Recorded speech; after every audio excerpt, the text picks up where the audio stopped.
ang budget ng Pilipinas ay hawak lang ng dalawang tao. Hawak lang siya ni Congressman Zaldico at ni Congressman Martin Romualdez. Yan ang katotohanan. Halimbawa ko dito, medyo mahaba ito, kaya pagpasensyahan mo. Ang halimbawa ko dito, sa DepEd muna tayo. Sa Department of Education, noong taong 2023, merong 5 billion na inapprove para sa classroom construction. Nagulat ako kasi merong mga lumapit na miyembro ng House na humihingi. Hinihingi nila yung 5 billion, parte ng 5 billion na budget. Wala kasi akong experience sa ganyan.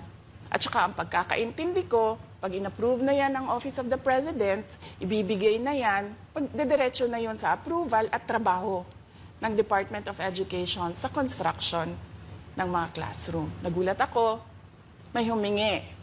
Magkano ba ang amin dyan? Magkano ba ang amin dyan? So sinabi ko, hindi pwede ito. Kasi ang mangyayari nito, hindi magagawa ng Department of Education ang trabaho namin na mag-construct ng classroom ayon sa classroom backlog at sa prioritization base sa backlog at sa classroom construction. So sinabihan ko yung isang congressman, sabihan ninyo si Martin Romualdez na hindi pwede chap-chapin ang classroom construction na 5 billion. Kaya kung makikita ninyo sa budget proposal na approved ng Office of the President, 5 billion yon. Pero nung lumabas yung GAA o yung budget approved noong 2023, naging 15 billion siya. Dahil hindi nga ako pumayag na kunin yung 5 billion, dinagdagan nila ng 10 billion yung classroom construction ng Department of Education. Yung 10 billion na yon hindi kontrolado ng Department of Education. Controlled yon ni Congressman Zaldico at Congressman Martin Romualdez.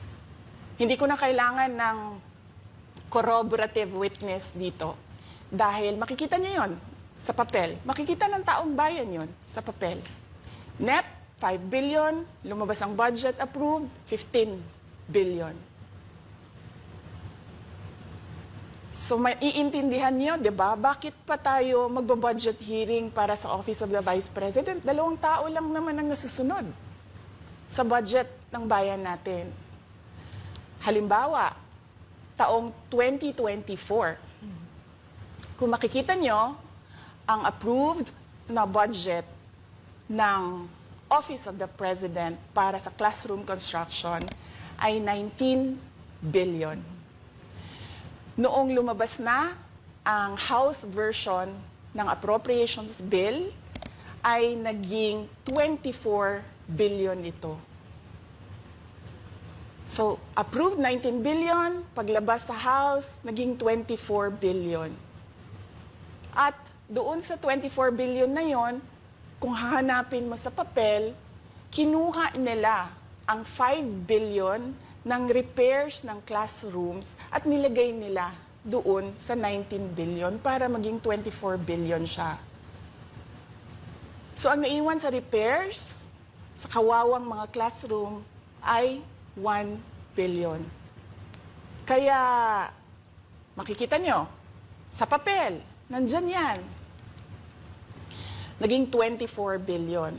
At hindi lang yan, dahil noong 2023 ay hindi ako pumayag na hindi masunod yung DepEd na rules sa paano mag-classroom construction based on need, ang ginawa ngayong 2024, inattach nila ang listahan na kung saan gagawin ang mga classroom construction worth 17 billion.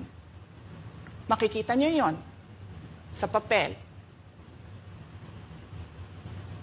Pagdating namin sa Senate, nakita yun ng mga senador. Tinanong nila ang Department of Education, totoo ba o hindi totoo na galing sa inyo ang listahan ng 17 billion ng mga classroom construction.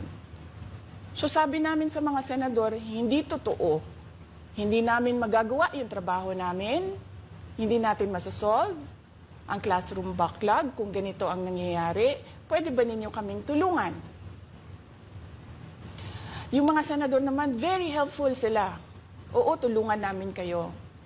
Kaya nga kung makikita ninyo sa interpellation ng isang senador doon sa budget hearing sa Senate, tinanong niya diretso, galing ba sa DepEd ang listahan ng 17 billion?